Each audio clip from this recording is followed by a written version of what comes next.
Welcome into the CHGO Bears Podcast presented by DraftKings Sportsbook, America's top-rated sportsbook. Download the app. Use promo code CHGO when you sign up. What is going on, Bears fans? Look at us in Studio B today. I like it in your best show ever. We didn't do that before. Look at you guys. I'm a little worried it's not going to be the best show ever now. Yeah, it's going to be. I'm feeling. Why not? I feel great being in here. I love everything about what's going on. Hi, You got Lawrence. the balloon. The balloon made it.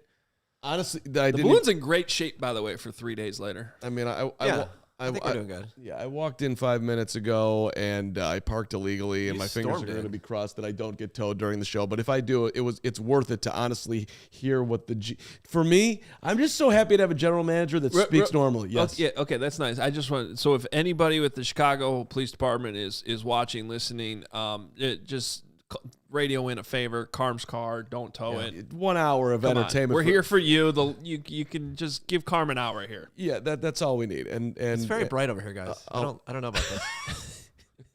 I can't really see what I'm doing. You got a spotlight on, Lawrence. You need some shady rays right now. they're in my office. You Go do. get them. What was it like in the room? I watched from home. I listened. Well, look, there was some drama to start the day. I was not necessarily running late, but I know for these end-of-season press conferences, you pretty much want to get there an hour early. You're not going to get the seat you want. And if you don't get the first two rows, it's very hard to get questions in. It's very important to get questions in today.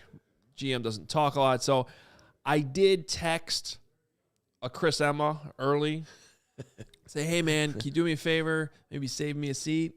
Really appreciate it. So he does. He very graciously saves me a seat. Turns out, and really he should know this, he saved me Mark Grote's seat. That's a bad job. It's a good job, but a really bad job. You can't take Grote's seat. What's going on here? Well, and here's the deal. Really, no one has assigned seats in there except for Grote and Cheryl. Biggs. No. It's true. Biggs is close, but No. he normally is front and center. But You're right. You're right. The reasoning why Cheryl and Grote have technically understandable assigned seats is because there's a jack on the wall that they have to plug into to get the radio sound they need, like the raw feed. Okay. Why are you looking at me like that? I think that one of those two people needs that. But keep going. Okay. Regardless, you can't give me Grote's seat. Come on, man. So I don't know if Adam Johns tweeted out a photo of everybody sitting there ready to go to the press conference. I don't know if anybody noticed. I essentially made myself an extra spot on the front row. Veteran move. Far left? Far left. Just pulled a chair up next to Pat Finley. Said, nope, this is where I'm sitting. I wish I was there for that. That's freaking awesome. I'm sitting right here. That's right. I've been covering this team since, 2008? 9, 10, 11? 11. Close enough. That's awesome. Yeah. Good job. I'm proud of you. Okay. So that's how the whole thing started. But then, I thought that's good. So you like that polls I just talk like a normal human being is what you're saying? Exactly. Okay. Like I've just listened to so many of these. I mean, and if you go back to a year ago today, literally a year ago is when they fired Nagy and Pace, and like it just the organization it was so underlined why they were terrible and just why we're sitting here and having really like no real faith that they're ever going to get anywhere. And this guy gets up there and it's like, oh, all right. I'm not saying he's a genius. I'm not saying he's going to make every move, but he's very balanced. He says for the most part the right things. There's things that we're going to nitpick through the show, but look, what about the quarterback? He took great steps. I'd have to be blown away. That's exactly what he should have said. That is, if the greatest quarterback that I think is out there is in front of me that I evaluate, okay, well, he's not that, and I'm going to take him. But outside of that, I'd have to. I think that Poles is a very grounded, practical dude. I think the Bears are in good shape with him. That's my evaluation. Yeah. So here's our plan on the show today. We got Nick standing by at Halas Hall too. We're gonna hear from him probably about 12:30 or so. We're gonna just go through this press conference. Great. everything that was said, what's important, what's not necessarily important. There was only one question I think I had on my list that I was unable to get in, and it wasn't, I ranked them. It was the least important. Well, I don't know if it was least important, but it didn't necessarily have to be answered today. But we'll get through all this. Long opening statement from Ryan Poles. I think it went over 5 minutes. I liked it. Was he trying to just, filibuster you guys? I did get a little squirmy because Brandon Faber from Bears PR said we're going to go 20 minutes. And when we're like almost 6 minutes into the opening statement, I'm like, come on. Questions are we going to get in here? But to Faber's credit, the Bears' credit, they tacked on. It really was 20 minutes from the point that he stopped talking. It might have even been 21 or 22. So it was all good. He gave you 20 minutes of questions. It was a 27-minute press conference. Yep, there you go. And it was, and I think everything got asked and answered for the most part. So, honestly, good job by the Bears today. Good job by Poles. Good job by Flus. Weren't many questions for Flus, but that was understandable because, we've talked to him every day since July, essentially. Didn't need to hear from the Flus today. This was all Poles all the time. So one thing I'll stress from the opening statement, I think otherwise we're going to get to many of the questions, but you could tell Ryan Poles, okay, now it's go time, right? He said multiple times, we're in a healthier situation now. I thought one of the more telling things when he was asked, well, I guess we're going to kind of skip around a little bit, but this has to do with this. He was asked later, I think by Jason Leisure, do you regret not giving Justin Fields more pieces around him? And he was immediately like, we gave him what we could with what we had available. Right. He underlined that we have flexibility now. Yeah. We have it's more like it's not even flexibility. We have the ability to do something versus just completely clean up the mess that I was inherited and why I got this job. And I took the job knowing that, and we were going to slog through this year. Now we've done it. Do you believe him when he's talking about people in his neighborhood coming up to like, hey man, great job on getting the number 1 pick? And he's like, yeah, I don't like, I know it's got to be awkward to celebrate that, but he could have a smile on his face when somebody says that and not on the side said, hey, it wasn't fun, but yeah, we're excited. Something like that. Yeah. I believe him I certainly believe that he was not running around like a lunatic like you and Greg Braggs on Sunday. And George McCaskey. George McCaskey was running around like a lunatic? Wasn't he hanging out? I think he was handing out ice cream, wasn't he? Isn't that every week? I just picture George is always handing out ice cream to people. He's like the most joyful, friendly, like Mr. Rogers type neighbor that you could ever have. 2023 Super Bowl to Carm on the street before loss number 14. I love you, George. You're my guy. George, let's meet again soon. I want to talk about the stadium. But anyway, back to today. Polls. Couple things from the opening statement. One is he pointed out that the Bears were one of the least penalized teams in the league. Mm-hmm. Which I think is an important point. Discipline. That's despite the fact, Ryan Poles saying, we led the league in rookie snaps by almost 1,000. That's insane. It is, and I thought he underlined it even more beautifully, saying whether they're actually going to be starters or just rotational pieces, it's going to help them down the line. So he's well aware, and I'm sure the players are well aware, that there's going to be a lot more talent coming in here, and you might just be a rotational guy. Yep. Dominic Robinson. But you have experience that you otherwise wouldn't have gotten if you just come in here as a rotational. Exactly. And I also think that matters. That you lead the league in rookie snaps by almost 1,000, and yet you're one of the least penalized teams in the league. That speaks to coaching. Well, I think that's what stood out actually most for me in the opening press conference, how much he underlined the Flus. He is very in on his head coach. At least that's what he wanted to convey today. They held it together. He had the 24-hour rule. I mean, he underlined a bunch of stuff that was very complimentary to his head coach. On the offensive line, I want to point this out too. He talked about Riley Reif. That guy did more than a lot of people think for the O-line room and the mentality. I think I talked about it when I first got here. I wasn't fired up on how we protected the quarterback in terms of getting him off the ground and that attitude and that physicality. Riley's a reason why we ran the ball so well. We finished, we had an attitude, we had an identity, and that's a lot because of guys like him. So it's sort of like, we had this conversation yesterday, and I highlighted some of the free agent acquisitions that I didn't know. I thought it was a little disappointing that they didn't necessarily get any long-term answers, not like a single one out of that free agent class.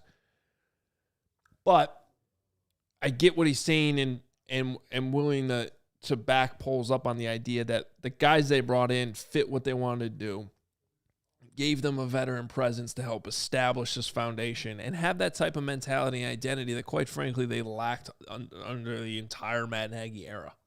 So that's good. It makes me wonder if he's going to bring him back. I mean, that guy's possible at the edge of retirement, but as a backup guard, tackle, whatever. Well, he started the year as the swing tackle. Remember, it was Braxton Jones and Larry Borum. And he, to the Reef part of it, he really is trying to squeeze every last drop out of the Reef lemon, if you will. So I would think that he'd want to keep playing. And Riley Reef, if you didn't watch the show yesterday, he took out his name card, put it in his box, and I wasn't guessing that he was doing that because that was the last time he was ever going to play, but sort of just savoring his moment with the Bears. Be an interesting guy to consider bringing back. I think that it's probably a bad job by us talking about Riley Reef before Justin Fields, but we're kind of going through this in chronological order. I was a little confused myself, but that's fine. I got you. Love Riley Reef. I got you. But I do think that another theme was just pointing out that he said this a couple times. We're not going to change. Oh, thanks so much, Jake. Oh, we get some water? Yeah, I started to show that water. I was getting choked up. Oh, you could have. I had to go out for management because I would have been happy to help. I didn't know that was a thing. I just did want you're sorry. It's embarrassing on a million levels. Keep going. No, that's fine. I was just gonna have a coughing attack here that nobody needed. Keep going, Fields. The one thing I appreciated from Poles was him he said it a few times, we're not going to change our approach just because we have all this cap space, just because we have the number one pick. Yeah. Like, the way we approach everything is going to be the same. Will they spend more? Probably, yeah. But they're not going to go crazy. They're going to spend more because they can spend more, but they're still going to be measured in their approach and the way they go about it in all the planning and evaluation isn't going to change. Sound and looking for value. Stay to that, man. Absolutely. We all know that in free agency, that is hard to find. And I thought it was interesting that we could end up bringing in a ton of players. We could end up targeting one player. I mean, it's got to. He's got the ability to go a lot of different ways here. And I loved hearing him say that. All right, the quarterback. The big question needed to be asked and answered, and you hinted on it off the top. I think it's exactly how he should have answered it. And, it does kind of leave some doors open a little bit, too. But here, the question being, do you plan on Justin Fields being your starting quarterback next year? Yes. Well, let me be more specific. Yeah, is what he said. We had good conversations. I'm excited for the direction he's going. As I mentioned before, he knows where he has to improve. I think he mentioned that the other day. We're excited about his development and where he goes next. He showed ability to be impactful with his legs. There's flashes with his arm. Now, if we can put that together, I think we have something really good. Follow-up question from Pat Finley. What about the number one pick? Right? Is he still your guy, even though you have the number one pick? He said, we're going to do the same as we've always done. We're going to evaluate the draft class. And I would say this, I would have to be absolutely blown away to make that type of decision. Look at the production value on this show, by the way. Right there for you with the quote. Look at that with the picture. That's exactly what he should have said. I said at the start, I'll repeat it again. Absolutely have to be blown away. Yep. Done and done. So it's really what we thought. He loves Justin Fields. He believes in Justin Fields. He's also slightly leaving the door open just a little bit. I think it's literally this much and not that much. Like it's very, very. For those of you listening, that's yes. What is that? I'm doing like less than an inch of between my thumb and second finger. Yeah, I don't think it's very I don't think there's a lot of space here. There's a lot of room. But he is putting it out there, and I don't think he's putting it out there to try to drive up the price. The price is going to be the price because it's the number one pick. Well, meanwhile, Chris Ballard was doing a press conference in Indy, my God. and it was just straight up, would you trade up for a quarterback you believe in? Yes. And I'd pay through the nose, basically. Yeah. That's what he said. And that he fired himself 100 times this You know year. what? Let's just get the deal done today. Right. I mean, Just. Hey, hold on. We got like 3 months of content. I We know, got to be working on here. but come on, just get Chris Ballard on the phone. He knows Flus well. He goes back with polls to Kansas City. Just get on the phone. DeForest Buckner, number 4 pick, the 2nd round pick, next year's 1st round pick, maybe another 2nd round pick next year. and we're good. Yeah, Done. sure. Done. Let's just get it done today. Well, I think I don't think you're completely off the mark there that they should be at least, I mean, has a phone call been made between the two of them? They know each other. They work together in Kansas City. They've talked. There's They've talked 5 times already. And then it's and then let me get my phone out here. I need, it's a day of props. Ryan Poles had a prop. Did you see his prop? Mm-mm. He literally brought out a brick. Oh, I'm Shout out- sorry. Wait, Hold let me on. clarify. It was Wait not a minute. brick. It was like a big Lego brick. yeah. A Duplo. Okay, I couldn't tell on camera what the hell that thing was, and I was like, he did that for Braggs. He did that for Braggs. He did that for Braggs. I took a picture and I need to circle it when I tweet this out later. But here, let me show you. It's literally like, if you guys know what Duplos are, they're like the bigger Legos for like smaller kids, and then it says Bears on it. Okay, it's kind of like a 5-year-old thing, but good for him. Looks like a Lego. Right. Brick by brick. Yeah, here we go. Would have been better if you had a literal brick. So, I think I think it was a good way to handle the Fields thing. Yeah, he underlined what everybody knows. He's got to get better in the passing game. Which plays stood out to you? He was what actually slightly. I hope next year when you're talking about Justin Fields, you're not going to be able to like pull off like off the top of your head just very select throws that stick out because there just weren't necessarily that many. Like the run plays that you kind of got to go, oh yeah, the Detroit run, oh yeah, the Washington run, oh yeah, the Minnesota Vikings one that was 52 yards. They got called back because Amir Smith-Marset was holding. Let's not forget that run that should have been a touchdown, and they ended up getting a field goal and ended up losing a game and ended up getting the number 1 pick. But he's got to get better in the passing game, and that's partly because we need to help him. What did you think about the mental side that he underlined? That he's got to be able to process things better, quicker. Yeah, that's still part of it.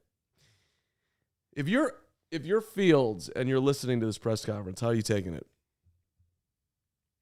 I don't think he has a problem with anything. I think he knows all this. I think that's one of the great things about Justin Fields. You're probably right. I don't think he takes things personally. I think he takes feedback well. I think like when people were trying to make a big deal of Getsy last week saying that he didn't play well against the Lions, I think Fields gets it. I don't think he has a problem with that. And it probably motivates him. Yeah, okay, you're right. I do need to see things quicker. But these guys are the most ultra-competitive dudes on the planet, and even if you are grounded in how good you are, hearing somebody say, in essence, that you're a little bit slow on the field processing what's going on, that has the potential at least to irk someone. It would irk me, I would think. Yeah, I'm not processing fast because I have 8 guys in my face, dude. Can you get me an offensive lineman? And by the way, can you get me somebody who can catch the football? Sure, but I think that's the difference between, somebody who knows that he's good versus someone who's really defensive. Baker Mayfield and Justin Fields. I'll just say it. Yeah, okay. Like I think that's the difference between guys like that point the finger a little bit too much and don't point the thumb enough. So, and I think that's why I think that's one of the big reasons why the Bears still believe in Justin Fields and should. All right, keeping it moving. Chase Claypool. This is where we hit a little bit of a roadblock. Yeah. Hey, essentially the question, translating it in simple terms, this trade's not working out. What the F? Right. Hey, dude, you messed up that Claypool trade. You agree, right? Yeah, no, I don't. So he said this is the difference between trades in baseball, basketball, and then football, because in baseball, basketball is more like plug and play, which he's right. You can pull off a trade. Dude can be in the lineup the next day and know how to play second base. And nothing really changes. A little bit in basketball, you got to learn, offense, but for the most part, it's shoot ball, make basket, play defense. All true, and it took him a minute more than... Well, right. That's where I would push back a little bit. So he said there's an entire offseason, half a season of installs, all the things you need to do collectively to play and execute offensive play. On top of that, it was a little bit choppy. Justin got dinged up. Claypool got dinged up. So it was a bit choppy of a start. Pohl said, I told Chase, and we had a really good conversation, I'm not blinking at that one at all. I think he's going to help us moving forward, and I'm excited about it. I'm blinking. Yeah, I'm closing my eye. You're not blinking? Come on, dude. Come on, man. We got to at least blink on Chase Claypool right now. And I'm not saying that it's not going to work out, but I would be just kind of staring him down if I was Pohl. Hey, man, I know you have it in you. What are you going to do to get it out of you? Yeah. What's the plan here? Because if this doesn't work out here, you're getting awful close to not being in the league. If you can't find your way with what I'm about to do this offseason. So get with QB1 and let's go. I mean, I think he very nicely sort of said, yeah, hey, this hasn't been ideal. But and you can't just publicly bail on the guy right now. So, and you still got. I agree, but you can. He if you really read between the lines though, because there was a follow-up question, and what about a contract extension? Because he is going to last year of his rookie deal. Mm-hmm. And he said a lot of different things about, taking the next step, see how he works in the offense, spending time with Justin. And then he said, we'll evaluate that even clearer next year. Okay. Translation, he ain't getting a contract extension until we see some more results. I'm amazed by the chat right now with how many people say that Claypool will be fine. That's a lot of confidence. The dude's had one big-time year in the league. And the Pittsburgh Steelers, who are a pretty damn good organization, moved away from him. I don't know. I mean, how much better can this offense get in the next year that Claypool can take a huge step forward, that you're going to feel very confident in giving him a contract? That feels very much up in the air. I hope you're right there, Demon1599. Dude touches. Hey, listen, the Bears didn't have a 500-yard receiver this year. If he gets to 800 next year, it'd be a huge win. Well, especially because I think ideally he's your number 3 next year, too. Wait, where does that put Mooney? Number 2. Oh, really? Yeah, I still think Mooney's good. Mooney showed you he's not going to be a dominant number 1. He didn't have all his pieces around him. They put all the attention on him, so you do need. But I think if he could do what he did when he had Allen Robinson as the number 1, imagine getting a true number 1 wide receiver in this offense. I think Mooney's going to be fine. Okay. Another thing, Pohl said that he loves Mooney even more than he did when he got here. So I'm not worried about Darnell Mooney. And then if even if they're 2A and 2B, whatever, like now you have 3 guys. And I like Claypool more in that role than, I will say in defense of Claypool a little bit. They make that trade. They gave up a lot. And everybody's expecting him to walk in here and be a number 1 guy, especially after Mooney gets hurt. Those expectations probably weren't fair. That's true. And Justin Fields said it the day the trade was made. He wasn't jumping up and down saying, I can't wait to get going with this guy. He was very much, this is going to take some time. Mm-hmm.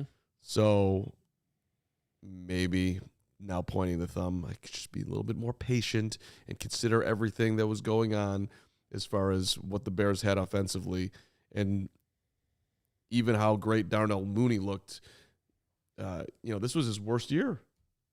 The dude straight regressed this year, being the number 1 guy, and with the Bears taking a while for the passing game to come along, and then Mooney getting hurt in the middle of the year. I just don't know how you see them getting their number one.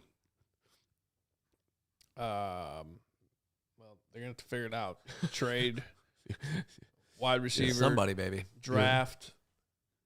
They found Mooney in the 5th round. There's guys you can find. It's gonna have to come from the I draft. mean, you're not finding your number one in the 5th round.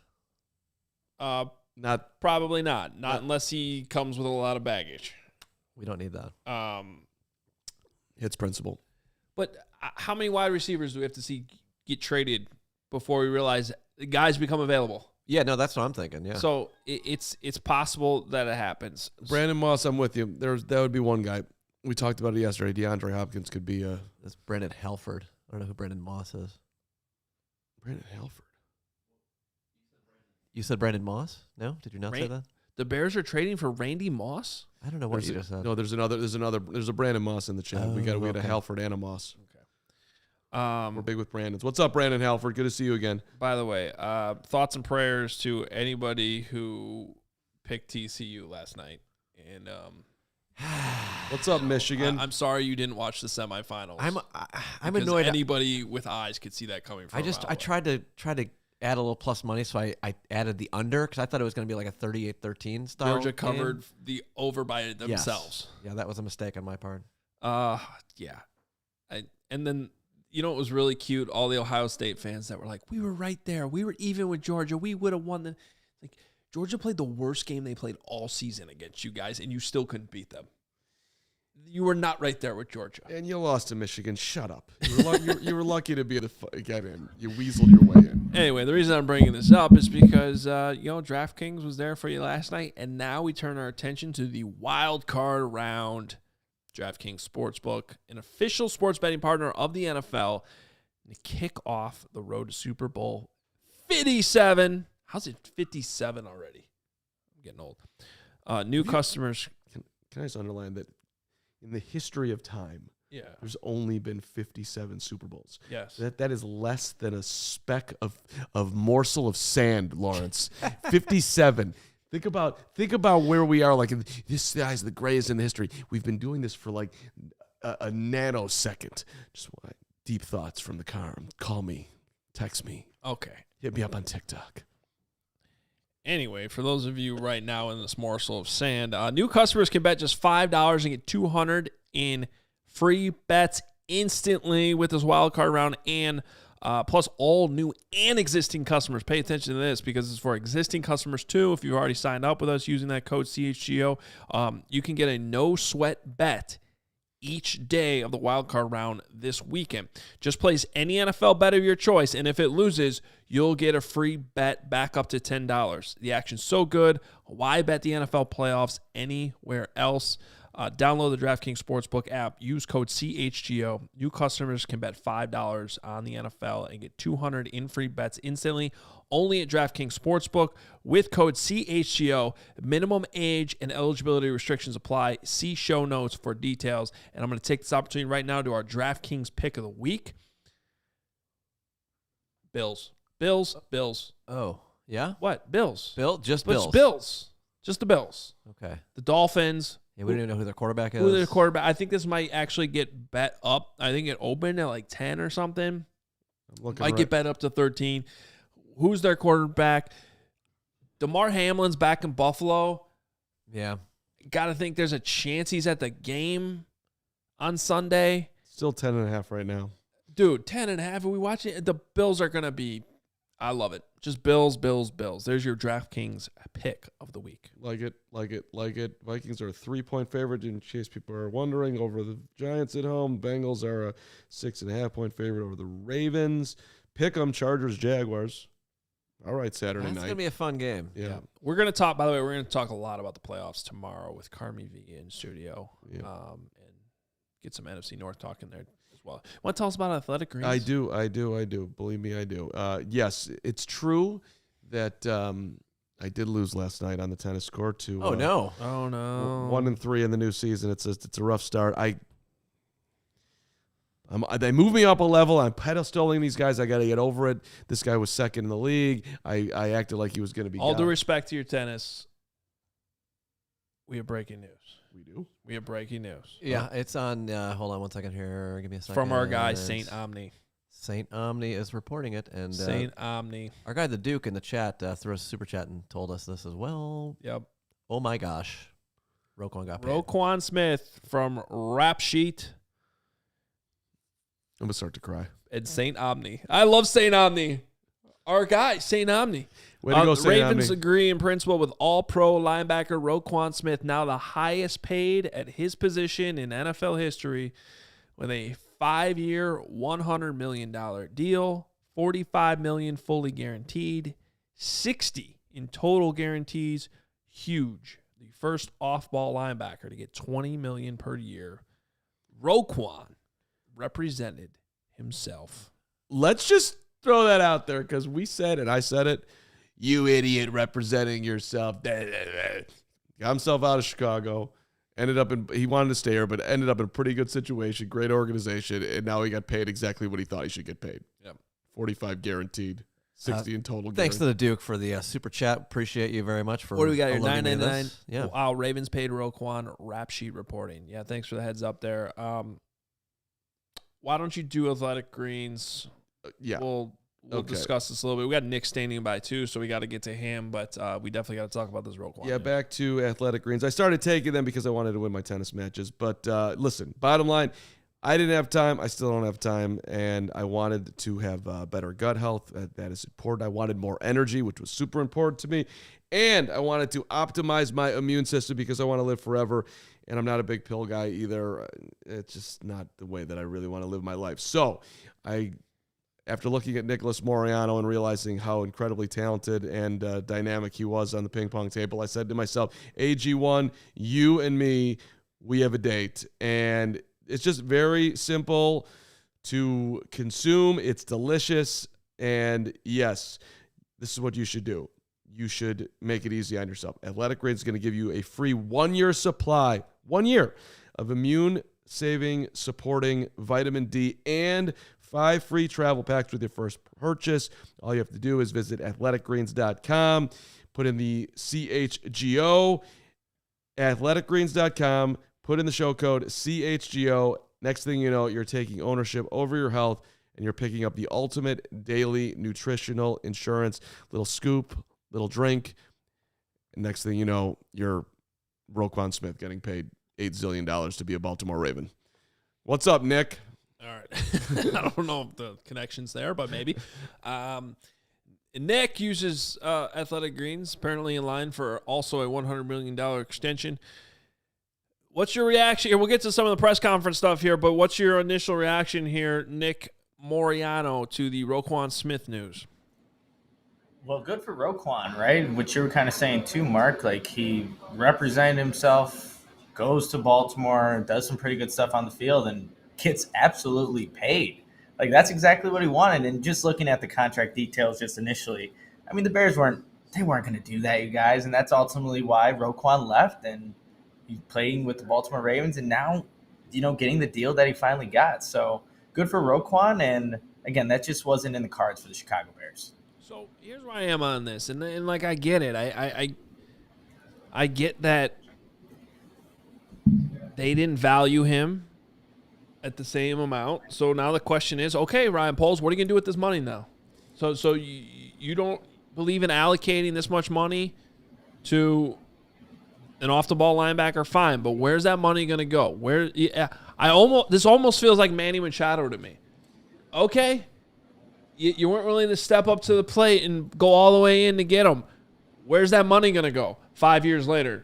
Where did the money go? You know what I mean? Like, so, and this is different. It's the NFL. They are going to spend it somewhere. But, okay, now, like, this was a huge decision that was made to trade him away.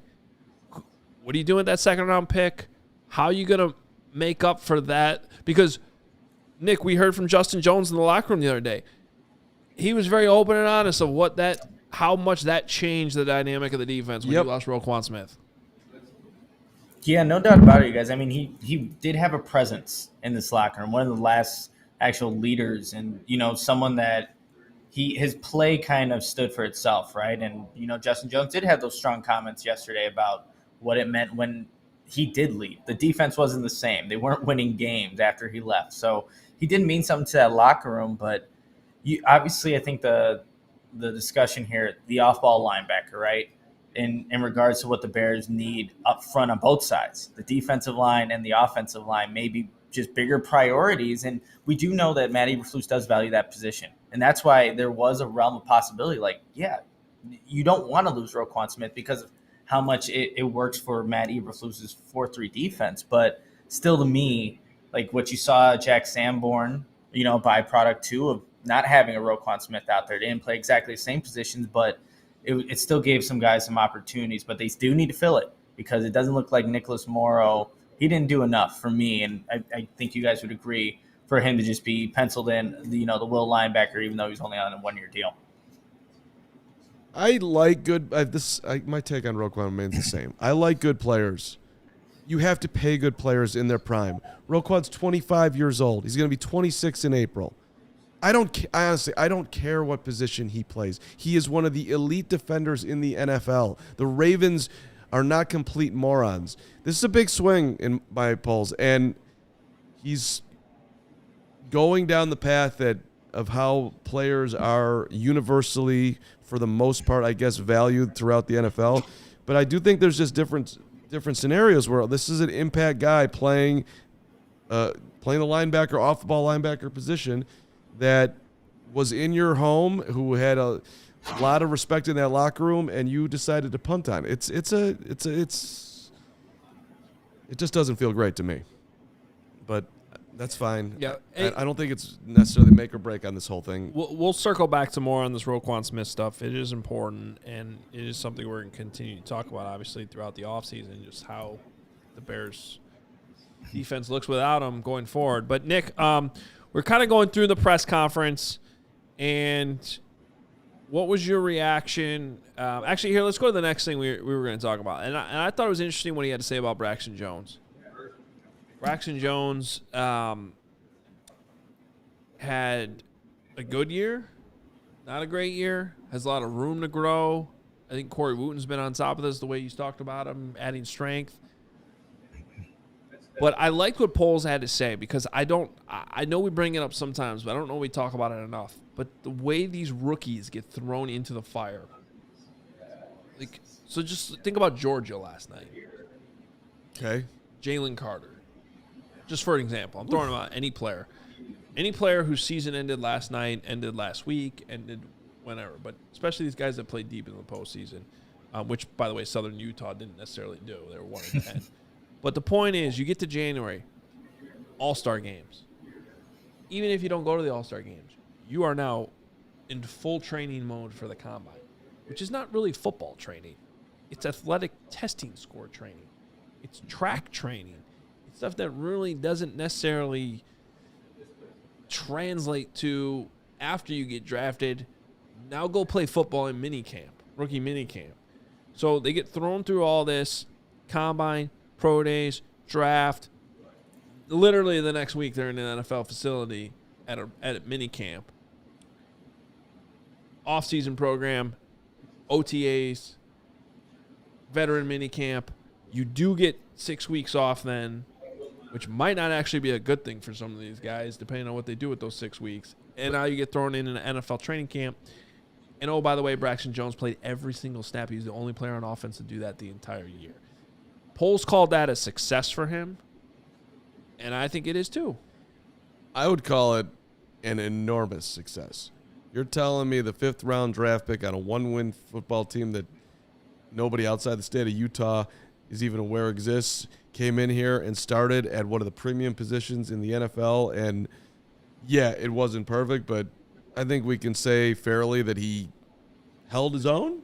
Is that that he certainly didn't embarrass himself. There were moments where he did, but where he just simply wasn't strong enough, and there was running him over, and he's falling into Justin Fields. But he also, the way he composed himself, there's a lot to like with Braxton. I'm a fan. I think ultimately he might be a right tackle, maybe. I don't know. Nick, what was your reaction to what Pohl said? Yeah, I think, too, you just think of the learning curve for a guy from Southern Utah, and you just laid out the timeline that a guy who's going to get drafted has to go through. And even those 6 weeks they have off, like a guy that's, going to be a 5th-round pick, how much time are you really taking off, right? And then you jumped right into the season and don't miss a snap. And yeah, we saw the lack of the big thing he wanted to work on. He said this in the open locker room was the weight room, right? And like as you're in the season, you're not doing that as much as you would in the offseason. So that's why he's looking forward to it. And so when, Ryan Poles comes out today and tells me that he's wired right, he's got mental toughness, rolls through the ups and downs, like that is encouraging, because I don't know of how many people, would have expected, Braxton Jones to go out there. And like you were just saying, Mark, it didn't look pretty all the time, especially that last Detroit game. But he played every snap. And the best thing for a football player is availability. And that's something that Braxton Jones really took pride in his first season in the NFL. So it was nice to hear that from Poles. And obviously, he's going to assess every single position on this roster the same. And if he can find an upgrade, he definitely will do that. But it was encouraging to hear that from Poles, and also just for, Braxton Jones himself to finish out the season strong. Well said. You know what, you guys, real quickly, I heard you guys talking about like the number one wide, or like getting a guy earlier for Justin Fields. And, Ryan Poles was asked about, like, is it necessary, right, to get a number one guy? And this was like way towards the end of the press conference, but he said that it's a collection of guys that can work well. You throw in the tight end there. It doesn't necessarily have to be the number one, because you see all these young quarterbacks in the league, like a Jalen Hurts, a Josh Allen. They've all got their number one receivers, and you see how well they're playing. Poles, obviously, I mean, he said you hope one of those guys on the roster right now, or if someone's available, can develop into that guy. But he kind of kept it open into the approach of like, well, you don't necessarily need just one. We can have a collection of dudes that can, help Justin Fields ascend his game going into year 3. Mark, I see your face right now reacting to that. How are you feeling? I just think you need that. You need that dude. I think he's saying that, Nick, because he knows that Randy Moss ain't sitting out there for him. That Deebo Samuel's not walking through that door. That Tyreek Hill's not walking through that door. So yeah, we're gonna do it collectively. And I think he's right. Like, they could definitely improve collectively, but ultimately, you'd feel a whole lot better if you had that guy. Yeah, I hope he's not. I hope that's what it is, because I really disagree on that one. Yeah, I kind of disagree on what happened to Roquan Smith. I really disagree. I think you're seeing it around the league right now, like just the difference A.J. Brown's making with the Eagles being the most recent example. I want that dude. You need that dude. Well, it's even in Bears terms. When we had that dude, when Brandon Marshall was that dude, when Alshon Jeffrey came into being that dude. Oh, look, best offense we've seen. Look who looks good all of a sudden. Who's a happy J? Or at least should have been a happy J. Yeah, I thought it was interesting, Nick, on his answer on David Montgomery was very interesting. What'd you think about that? Yeah, look, he comes off right off the bat saying, I've always wanted to keep David. I love his mentality, how he plays the game. He said he was a big fan of David Montgomery. And that's just going to be an interesting decision, because like the Roquan situation, it takes two sides to tango, right? And so that's what's going to be maybe, ultimately what ends up happening with David Montgomery in the future here is the contract. And, not a lot of teams are going to pay premium for a running back. And I don't think David Montgomery's going to acquire that, like the top running backs in the league, but he is a big fan of him. And when he thinks about the culture and mentality of this Bears football team, David Montgomery embodies that. So it's going to be interesting how that all plays out. And he was on the field after the game, kind of just soaking in the moment. That's what he said in the locker room yesterday. So it'll be interesting to see how the Bears kind of handle that situation, because then you're going to just hand it off to Khalil Herbert. And he did some really good things running the ball, but I still think he's not as consistent of a pass catcher as you would like to also have from your running back. So it's a big thing to just kind of give to Khalil Herbert, and they'll probably bring in another guy if they don't choose to keep Montgomery. But Ryan Poles, huge fan of David Montgomery. I think we all are too. What type of money do you guys think Montgomery's going to get? That's what's going to come down to. If they can get him on, they'll pay him. They're just not going to pay him huge. He's not Aaron Jones. Like, he's not there. He's not going to get what Tony Pollard's going to get. Like, that's not where he's at. It's tough to kind of I would have to go look at like the numbers real quickly to see Well, and where Aaron Jones' even in the realm. Aaron Jones' contract wasn't outrageous. Like I remember saying like last offseason, it was 4 years, $48 million. Close to that. Yeah, I don't think he's so there. that's an average annual salary of $12 million, and what was actually guaranteed? I don't know. Guaranteed $13 million guaranteed. Oh wow. With an out after this season if they really want it. Like, and Right. I don't even think he's going to get that. So if it was something like that structured at $9 million, Sure. absolutely. I have no problem with that whatsoever. You might even get him, I don't know, $6 million guaranteed. I could see that. Sure. And Yeah, if we're looking at like average annual per year, like you have Joe Mixon at 12, and then it's Saquon Barkley who's still on his rookie contract, so that's at $7 million. So yeah, maybe in that range between a little 10, 9, 10, if you can do it somewhere there. But yeah, a lot of the premium guys like Christian McCaffrey's making 16. No, it's not happening there. Ezekiel Elliott, I think they kind of wish they could have that contract back to the Dallas Cowboys, but somewhere in that range. By the way, sources are telling me we have almost 1,000 people watching and only 100 have actually hit the like button. Come on. It's a terrible batting average. Yeah, that's like It's very disappointing. what is this? Danny Mendick? Actually, Danny's not the worst. I like Danny Mendick. I like Danny Mendick. Didn't he sign somewhere? Did he He go to the did- Mets or something? He signed, yes. I think it was the Mets. I know he signed So some. the Mets got Danny Mendick, but not Carlos Correa. Back in your division, buddy. Great. Good job, White Sox. All right, Nick, any other final thoughts from other parts of this press conference?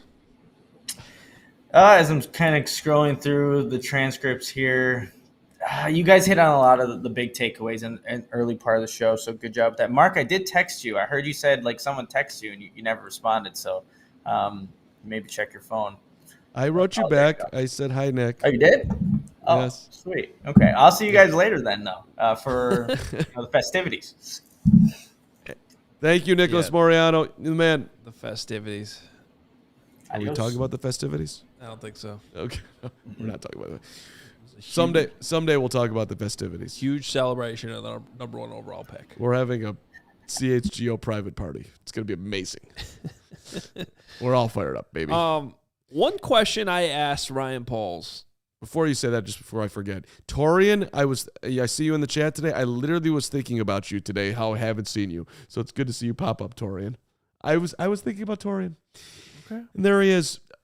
Also, the power of you just saying hit the like button. We're up to 179 at the moment. That was like 3 minutes ago. Good work, So- people. Hulk power. So now we're in Leroy Garcia territory.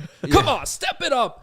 Give me at least Andrew Benintendi. Oh, he goodness. hit like 318. Let's last go. year. Come on. That's your second baseman, Larry. You had an off year last year. You know who could have been my second baseman? Tim Anderson after they signed Carlos Correa. The same thing.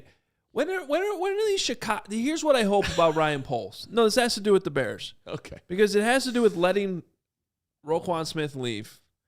This idea of, do you really need a true number one wide receiver? This is Chicago. Why are we so allergic to actually having superstars? Can we act like a agree. big market team Agree. Oh, across the board? Whatever Sure. sport we're talking about, like, well, in baseball, you can actually go get him. You just have to pay for him. so do it. I got it. So do it. Well, and Correa came back to the market. I mean, relatively. It was 6 and 200, I think it was. Well, that's the current one. We'll see what happens tomorrow. I mean, right now it's like Justin Fields and the ghosts of Jonathan Taves and Patrick King. You know what I mean? Like, Hey. and at least the Blackhawks are smart enough to pay those guys for 10 years and keep them around. And it just happens to be the end of their career. Fine, or towards the end of their career. Yeah, but we got 3 cups in 6 years, and I will Right. never forget that. Thank Boom. you. They got their guys. They paid them. They got the rewards from it. Someone brought up, I apologize because it already went through the scroll and it was a while ago. So whoever said this, it's like, what are the Bears going to do with the difference of whatever they were going to pay Roquan? Let's just say they were willing to pay him Right. $80 million. Right. instead of $100 million. Right. At what point is that $20 million difference like just worth it to keep a really, really good player who's a captain, who kind of the glue of everything that keeps things together? And someone else said, would you rather have Roquan Smith or Sanborn? Well, as much as we love Sanborn on the show, I want Roquan Smith. Also, they don't play the same position. You know what I wanted to see, and I'm kind of still mad that we didn't get a chance to see it this year? The two of them together. Why didn't we see that? Why wasn't Sanborn on the field earlier? Then you could have Sanborn at the mic and Roquan at the wheel. What would that have looked like? I want to see that next year. That's what I wanted to see. That's a weird one that we have been doing. Well, Sanborn. No, they could have played together. They could have been buddies. They could have been besties. 57 and 58. Let's go. But hey, you're on the clock, Ryan Poles. Show me what you're made of, what you're so afraid of. That's a Griffin House tune. That is excellent. So, yeah. Hey, okay. I'm just sitting here missing a good player. But maybe Deron Payne's in the chat. Maybe, okay. What's that going to cost, by the way? Well, and let me be clear. It's another good comment here saying, isn't Rowe better in a 3-4? Probably. That's part of the equation. I think he, with the right pieces in front of him, would have been just fine in Flus's defense too. And they clearly didn't have that. We learned that over the course of the season. But my point is, whether it's Roquan or wide receiver or whatever, what we don't know yet about Ryan Poles, and it's not really his fault. He had to tear this thing down. But is he willing to go out and get that dude and pay that dude? The guys that you know are worth, top dollar or whatever it is. Get some. And you complain about pace all you want. And you can, and there's a lot of fair things. The dude was willing to go make big moves, trade for Khalil Mack. The problem wasn't that he traded for Khalil Mack. The problem was that he whiffed on the quarterback before that. Correct. By trading for Khalil Mack, they were double downing on Mitch, and they were wrong on Mitch. That was the problem. But if they had drafted the right quarterback, Super Bowl, and then gone and gotten Khalil Mack, Ryan Pace is the greatest GM in Chicago's history. If they had the right quarterback in 2018, they might have won the Super Bowl. Could have won the Super Bowl. Absolutely. Yeah. Could have happened. And he would have had a 38-year contract, and we would all be telling you how great Ryan Poles is. You want to do your Poles? Pace. Wow. Ouch. First of all, that was a terrible Ryan Pace. Was it? It wasn't great. I mean, you have a good pace. Yeah, man. We went out and made the move. We had a lot of faith, a lot of conviction. I'm going to bring everybody to Atlanta. Hey, man. Don't sleep on the Falcons. The 3 players on that team I can name off the top of my head. All right. Let's see. 214. Thank you, people. We love you. Thank you, chat. There we go. We're above the Mendoza line. Boom. I'm trying to see what else we need to get through with this. I had a couple other graphics I've made. I don't know if let's pop them up. We can react to them. Whatever those were. We got the positives of the offensive line. Offensive line. Ryan Pohl said, I thought Tevin was successful moving to guard. That was fun to see him go through that. An interesting word choice there. Fun. It was not fun at the time. It was concerning at the time. It was, are you going to trade this dude? Did they mess that up? That's another Ryan Pace. We're trading up. I'm taking a big swing because I just absolutely have to go get Tevin Jenkins. And that didn't look good for a minute. And now it's still, can he stay healthy? But we all know that the talent is there. Personally, no doubt about that. I still think it's look, Tevin went from having a back injury that couldn't even get him on the field a year ago to being able to gut through that a lot this year, even though he dealt with the neck and there's a hip and there's all this stuff. It is concerning for the future and long term, but perhaps they can get him on the right strength and conditioning situation. This is our guy. This is what we need you to do to continue to be our guy. and he can put together a full season next year. But I would also have contingency plan in place. Yeah, you need a solid, reliable backup there. But if you remember, which just dawned on me, when he started the season out, before things even went sideways, he was telling everybody during training camp, or even before training camp, maybe during minicamp, that he had changed his diet. He was doing all sorts of different things that he had never done before in order to get his body healthy. And then it wasn't still healthy. Yeah, but I still think, and I think that's the There's big reason why he went from not playing to being pretty damn good. Yeah, but now they got to get him. I'm still got to work with that. I'm saying this in a good way. Like, he's aware of it, and he started it, and now he's got to go next level. Listen, Tevin, how many Bears offensive linemen can you remember in the history of the Bears that violently do things that Tevin did? Well, and that's where I actually back polls up on the word fun. It was fun. Yes. I told Tevin Jenkins that in the middle of the season, which I don't normally do, but I pulled him aside. I'm like, dude, I like watching your tape. It is fun. It is fun watching your tape. What'd he say? He's like, oh, I appreciate that. You know, like, and it's not really something I do a lot, but the reality was it is fun watching him finish plays on tape. I've tweeted that. I've put it out there. I put clips of him out there, and he's a guy you hopefully want to, if you can get him to be playing 17 games for you next year, it's gonna be a good thing. Do you have another one? Otherwise, I have one more topic. Yeah, I got one more. This one's about blue chip players. Okay. Ryan Poles on identifying blue chip players. He said, yeah, I mean, the one that stands out to me this year, I was just proud of, and that spent time with him talking about it. But I thought Cole Kmet did a really good job. I thought Cole did do a good job. I thought Cole had a good season. Are you going to pay him is what I want to know. It seems to me that the door is open for a Kmet extension. Here's why my response to that is, why wouldn't you pay him? I agreed. He blocks, he catches, he runs violently with the ball after he catches it. He's great in the locker room. Yeah. What box doesn't he check for you? He's not Travis Kelce. Exactly. So you don't pay him like Travis Kelce. I don't think Cole Kmet's going to ask to be paid like Travis Kelce.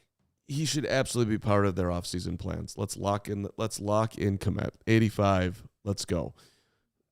5-year, I don't know, $18 million guaranteed, something like that. Cars is out here. You should be like the negotiator. I mean, you're just throwing the numbers out today. I like it. How about this? I'll make that an assignment for myself. I will come back next week after my little mini vacay here with the contracts for Montgomery, for Kmet. I'll give you all your extensions. Boom, I like it. Speaking of Monty, look what the Duke just threw us. Thanks, Duke. The Duke, 1999. I don't think Monty, as much as I love him, was a good fit in an outside zone scheme. I wouldn't be surprised if they go get a guy more suited to running around the edges, but with better blocking ability than Herbie. Well, but that's first of all, Duke football is a thing, and the Duke 811 should be his own website, and we should be all just paying to chat with the Duke. We love you, the Duke. However, that part of Montgomery's makeup is not, it's not a dime a dozen. It's a dude that can protect the quarterback like that and get you tough yards. So I don't know. I mean, I'm not saying it's impossible to replace, but that I think you would be missing a valuable kind of glue piece. I think, right? Fair enough. That was one of the things that I thought Ryan Poles said today that I completely agree with him on. I'm glad we were watching the same thing because the dude. David Montgomery picks up the hard yards always. The amount of first downs he picked up for this offense this year, I think there's a lot of value in that. Right. And he could have, if Getsy had used him a little bit more, he would have gotten a couple more of them for him. Yeah. So all right. Want to talk a little bit about Jalen Carter. I saw that going on in the chat, and I had it on my list too because coming off the game last night, it's already an interesting thing happening on social media we need to discuss. But first, the ComEd Energy Efficiency Program is committed to helping families and businesses in the communities we serve save money and energy. ComEd offers free facility assessments that can help find energy-saving opportunities, whether it's lighting, HVAC systems, commercial kitchen equipment, or industrial processes. An authorized engineer will work with you to develop a detailed assessment plan specific to your goals and needs. These can be done in person or virtually, and they last about 2 hours. And within 3 to 4 weeks, customers will receive a report detailing energy efficiency projects that they can start working on immediately. And each recommendation will include estimated energy savings, cost savings, project costs, potential incentives, and simple payback. So if you have a business where you can benefit from these energy savings, here's what you want to do. Don't wait. Get started saving money and energy today. Schedule your free facility assessment by going to ComEd.com/poweringbiz, B-I-Z. And if you're ready to sign up for a facility assessment, call ComEd at 1-855-433-2700 during normal business hours to speak with a ComEd Energy Efficiency Program representative. You can also email business at ComEd.com or request an assessment online on our website at ComEd.com/facility assessment.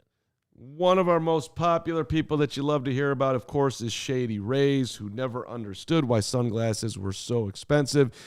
And they went about changing that one, and they did a phenomenal job at it. You don't have to break the bank for quality sunglasses at any point because our friends at Shady Rays have you covered. Premium, polarized shades that make you look good, better than I should ever look, featuring the world-class optical clarity that you are looking for, the substantial durability, and the styles are there for every lifestyle. Best thing, though, they've got the protection program for you. Lost, broken, throw them out your window, whip them at the screen when, I don't know, somebody doesn't block for Justin Fields and he gets killed again. Shady Rays will replace those sunglasses absolutely for free, no questions asked. Shady Rays is the place to get your sunglasses, and Shady Rays customers seem to agree. Over 200,000 five-star ratings. Get it going on. So exclusively for you, the CHGO listener, Shady Rays' deepest deal of the season. Use the code CHGO, 50% off 2 or more pairs. 50% off 2 or more pairs at shadyrays.com. You buy one, get one free. So get yourself 2 styles. You can get 2 pairs as low as $54. It's nothing. Redeem them only at shadyrays.com, where you can find all their newest and best athletes. Not newest and best shades, not athletes. You'll just look like an athlete when you wear their shades. Thank you. What do you got, Lawrence? I just want to shout out the Duke, who threw us another super chat saying that he comes for the Bears talk and he stays for the ComEd part, which I appreciate. Thanks, Duke. Yeah, we love the E. It's the best. Okay. Some people don't understand what the hell that means, but yeah. It's the letter E followed by another letter E. Oh, yeah. Business EE at ComEd.com. Can you name energy efficiency? EE. Energy efficiency. Or EE. Can you name the old school movie? Let's put it out to the chat. Old school. Where he takes, not that one. He takes a shot. You got it? You got it? Animal House? No. No? That was a good one. Give me a clue. How old? Old. Like Animal House era? I will give you the. You don't need to look up the year. We have to talk about Jalen. 70s. Oh. Yeah. But with one of the greatest actors of all time. Jack Nicholson? That According Pepe's to on Pepe? it. Yep, that's correct. He forgets the movie. Easy Rider.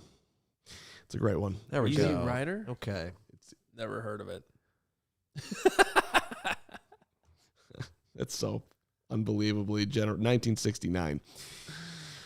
Ooh. Yeah, well, I said it's. Carmen, 17 years before I was born. I wasn't born in 69 either, you jerk. Not all of us were born in 1962. Who didn't watch Easy Rider in college? Not me. All right, so Jalen Carter. Yeah, let's go. Getting a little Jalen bit Carter. of, Let's go. I got to move my car. Yeah. I'm a little confused. It's like all of a sudden everyone hates Jalen Carter now. I couldn't believe it. Well, we're talking about him as a potential for here, and you watch him a little more closely. You just hear all this talk before. You think of him as this wrecker. He just wrecks lines and just clobbers quarterbacks and he blows up offenses. And then you start watching him. You're like, does he? But you need to look deeper, right? Adam Hoge? Thank you, Lawrence. I'm going to try to do this as nicely as possible, but I think a lot of people on Twitter last night were telling on themselves for not knowing how to watch defensive line play. I love football people. And so I wish I had, I legitimately wish I had tweeted this out to Bears fans, but ESPN had a separate channel. I think it was on ESPN News that was just showing the sky cam from behind the play. So if you want to watch a line play, it was an amazing way to do it last night. And that's what I was doing. And I was watching Jalen Carter. You mean you weren't watching McAfee going, blah, blah, blah, yelling about stupid crap all night on ESPN too? I actually turned that on for about 30 seconds. I was like, okay, that's enough. It's just so much energy. It's like, I love the guy, but too much is a little bit too much sometimes. All right. First of all, Jalen Carter, he played well last night. And if you're arguing otherwise, you just really weren't watching the game and the difference he makes. There's a good clip I tweeted out this morning. I didn't tweet it out. Jordan Reed tweeted it out, and I retweeted it. But 3 plays in a row from last night, from that end zone angle that I want you guys to watch, where he forces an INT. Every single one of the plays, he's getting double teamed. You got to keep that in mind too. And even if he gets double teamed and doesn't do anything flashy on the screen, that means someone else is not getting the attention elsewhere on the defense. So if it leads to a positive play, that's how it works. And this is actually very important for everybody to understand here. It's the whole point of the 3 technique. It's the whole point of why it's important in Matt Eberflus's defense. It's exactly what they're lacking. Either somebody that's constantly getting that attention, getting that penetration, and I get it. His stats aren't impressive. 2.5 sacks or whatever it is. That ain't how coaches look at it. Trust me, the dude is consistently a game record. Now, there were some questions about conditioning that have come up here. I have to admittedly look into that a little bit more. The one thing I also noticed on film, I do not claim to be a D-line expert either, but immediate response was like, he's not even in that great of a pass rush position. Who said that? I want to say Jeff Schwartz, maybe? Yeah, Jeff Schwartz commented right away. He's not even in an optimal pass rush stance, and he's still getting home. Jordan Reed responded, I noticed that too. That's the scary part. He's still winning off of natural gifts and explosion. The point is, like, the dude still needs to be coached up. Technique, stance, maybe some weight too. I would love to hear what the Flus actually thinks about these guys. Yes. It's Flus Unfiltered. That can we get that going? Flus off the cuff. Flus. It'll tell you a lot, assuming that they have an opportunity to draft one of the 2. Yeah. Which I'm not even sitting here saying this is a draft Carter argument. I haven't even made that decision. I've not decided between him and Will Anderson. I think there's a lot more tape that needs to be confused. But I was just like, Carmen, I'm sure you can picture this, but me sitting in my basement last night watching the end zone angle, like taking notes and being like, wow, this guy's good. And then I go look at Twitter and it's like, this guy's not doing anything. Like, are we watching the same game? Well, so it speaks to you and Richard Hightower. What's up, coach? What's up, buddy? You are next leveling yourself. And I mean, Hoge nerd football on a Monday night. Does anybody not appreciate it? Dude, just hanging out in his My basement. wife. Yo, I'm sure she wasn't down there taking notes too. No. What was James doing? James Was he sleeping at that point? James went to bed well, he didn't go to bed at halftime. I was trying to get him to bed at halftime. He was not happy. He wanted to watch the rest of the game. I was like, James, the game's over, dude. It's 47-7. That's so adorable that he wants to watch the game with you. That's great. I love it. Yeah, but was he really watching the first half? No, or but was he just giving it, and as Lawrence can attest to, they'll give you any excuse known to man not to go to bed. Stalling. I'm hungry. I want to watch the thing that's been on the TV for 2 hours that I haven't watched a single second of, and now I'm saying I want to watch it. He wants to hang out. I know. Well, I do love hanging out with him. But my guy was rocking the ping pong table the other day. He's got some natural ping pong skills. He does, and he's got the baseball swing too. speaking of, development, there's been some development going on the last couple of weeks. On the ping pong table. Yeah, with my coach. No, I gotta tell you, let's just Lawrence, let's have a moment. So Adam Hoge has really dedicated himself to, the ping pong table, and his consistency is significantly better. His flexibility with both the forehand and the backhand has really taken a positive step. His ability to put you in a defensive position is coming along as well. Great, just more potential road bumps for me. Then that's what you're saying. No, you're safe for a minute. I haven't played in like a month. Yeah, I don't know what's happened. I'm a very busy man. Okay. Well, we've missed you out there because perhaps I'm spending too much time on the ping pong table. But I was within 5 points yesterday of you. Also, you were playing at like 80%. We have competitive games because I just want to keep the ball in against you and let you get your mojo going on here. But you have to do it. Like I'm not going to give you the point. To take you guys inside this, we're having fun here. But the reality is, Carm actually takes pride in like coaching me up to the point that when I'm playing him, he actually gets mad when I screw up, and he gets happy when I beat him with a legitimate point. There it is. That's what we're looking for. It's true. Well, you beat Flanagan. You took down Jake. That wasn't even close. I mean, what should be underlined here, since we just did a minute on ping pong, before Corey Wooten walked out the door today, I had to kick his ass twice. Yesterday. Whoa, really? Yeah. You got him twice? Twice, and I mean, like one hand tied behind my back, no problem. Whoa. Wow. Damn. He's got the reach. He does have the reach, but he I think Woo was maybe just etching to get out of here. Yeah, he had a Etching, drive. itching. He had a long drive. drive, so he was maybe just being a little impatient. And Speaking of being impatient, yes, we got to go. I've got some super chats through here. Also, other things going on in the world. You got to go get your car out of the impound. I do. Should we hit some super chats? Yeah, let's go. Okay. Well, let's go ahead and read them. Oh, I get to read them. Please.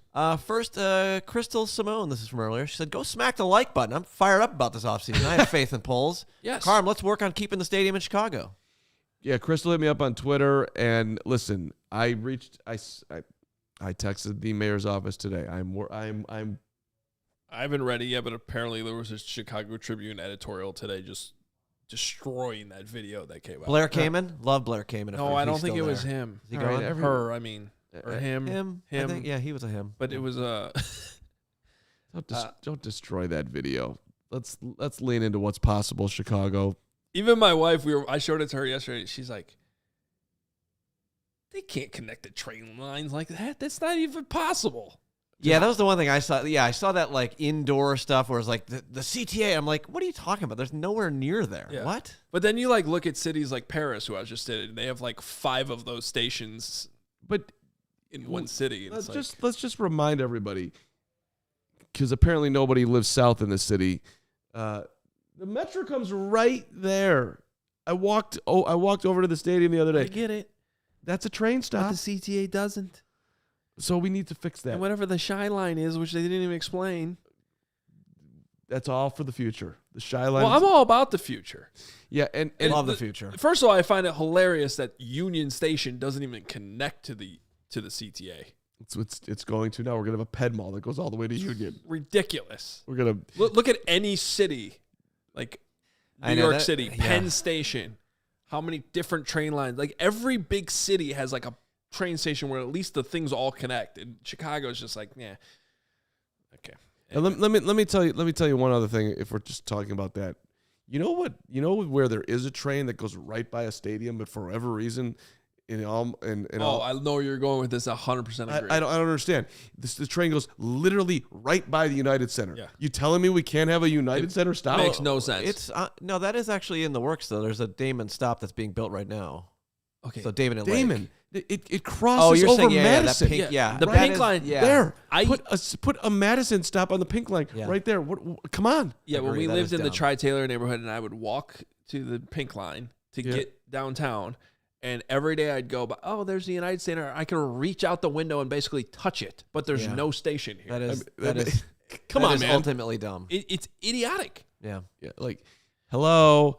I can't look. I love this city to death. There's so many dumb things this city does that just like don't make any sense. Yeah, and a lot of it has to do with transit and stadiums. And how they're apparently allergic to each other. And that is your CHGO Bears infrastructure talk here in the city. And this is from Hunter Taraski. He says, not necessarily today, but are you planning on diving into the 90% minimum cash the Bears have to spend this offseason based on being the last year of the 3-year window? I think there's a lot of talk in the chat about the minimum floor. Yeah, there's a floor, and they will spend it because they have to. I mean, there's not much to dive. No offense to the question. It's a good question because I'm not sure how many people realize it's there, but the answer is they have to spend it, and they will.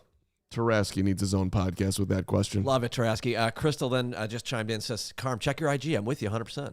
I know, Crystal. Thanks, Crystal, I got you. We got to get together and hash this thing out. Let's see. What is next? Brandon, $5. Thank you, Brandon. Trade scenario. Arizona trades Murray to recoup picks. Moves up to number 1. We get Hopkins, pick number 3, a second rounder this year, and a number 2 next year. Thoughts? That's a lot. Arizona trades Murray to get more picks. So then after that, they've got all their picks. Then they move up to number 1 with their picks. So wait, someone has to trade for Murray first before this happens? Yes. We get Hopkins, Who's trading the for Kyler third Murray pick in and that a second contract? rounder this year. Or hey, I'd do that in a second. But is someone really going to trade for Kyler Murray? Somebody would trade for Kyler Murray. I don't know exactly. Maybe what. there's a Call of Duty team that wants him. Depends on how Zing. much. Yeah. I don't know. Look, I will say we got to watch Arizona because new regime. New regime, you never know what's going to happen. I'm with you there. It's at least there's so many moving parts. Where does Tom Brady end up? Where does Aaron Rodgers end up? Look at what happened the last Garoppolo. 2 years with the quarterback markets. It's insane. It's going to look drastically different by the middle of March. Hey, Aaron, don't walk away. Play another year, buddy. Get your $50 million. I think he will. Yeah. All right, Sangray, $4.99. Thank you, sir. If the Chiefs got offered 10 first-round picks for Mahomes, do you think they accept the trade? The fact that Poles will accept an offer says something. That is a major leap out on some weird bridge by saying, but I like it. You know Correct. You know what's Correct. crazy? Correct. They wouldn't because I think the answer is no. No, they wouldn't. 10 first-round picks. They wouldn't because he's the best player in football, and you don't trade the best player in football, and Justin Fields is not that, and that's exactly why there is a slight door ajar because he's not that. Despite the fact that everybody in the Not yet, baby. right there Not we go yet. exactly. Wait, who's their Despite- backup? Who's Nagy grooming in the background of Yeah, the right. Patrick Mahomes? Yeah, right.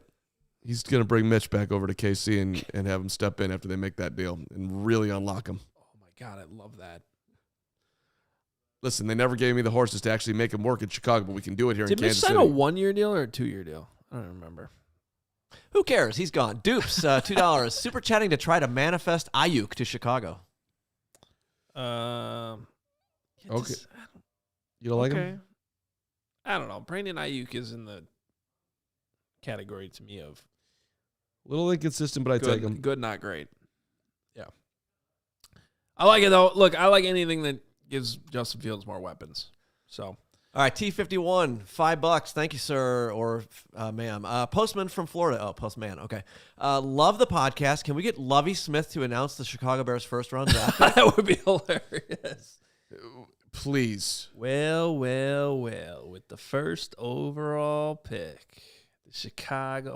my Chicago Bears select. Honestly, Houston, you suck. What you just suck. As an organization, sure. David whole Culley city. 1 year. No, the city's great. City's great. I do like the city. Memorial Park. Food is amazing. Good. I like Houston. Tough on the first. I mean, I lived there for 9 months. The first 3 months, I had no idea what was going on, but the last 6, I really enjoyed it. 1 year fired. Culley 1 year fired. Just come on, man. That ain't right. That's not. No, 2 in a row. It's horrible. They suck. Next up, Dylan, $2. Thank you. Any chance of a happy hour anytime soon? The Die Hard happy hour. Yes, we were literally discussing that yesterday. Don't quote me. I think it's going to be next week, though. I think there'll be one next week. Okay.